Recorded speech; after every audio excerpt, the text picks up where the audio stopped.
Hey guys, welcome back to this channel. In this video, I'll be showing you guys how you can restore the streak on your friendship pot when you forget to tend it. I asked my friend and somehow he said we still have a day, but I didn't check because I was like, okay. But then apparently, no, we didn't have a day. We had no time. And as you can see, our friendship pot died.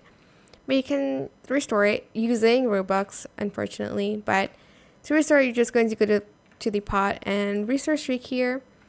And you're going to use your Robux to restore your friendship pot. I'm not going to do that though. I'm just going to retend it again. But if you are too lazy and you've come a long way, you can absolutely do that if you'd like. And that is how you can restore your streak, your friendship pot streak. It's kind of like a TikTok DM streak, to be honest. But that is it for this video. I hope it was helpful for you guys. Don't forget to like, comment, share, and also subscribe to this channel if you haven't done that already. If you have any more questions about this video, just leave it in the comment section down below. I will try my best to answer them all for you guys. And if you found this video helpful, please click the thanks button as well. That is it. Thank you so much for watching. Bye.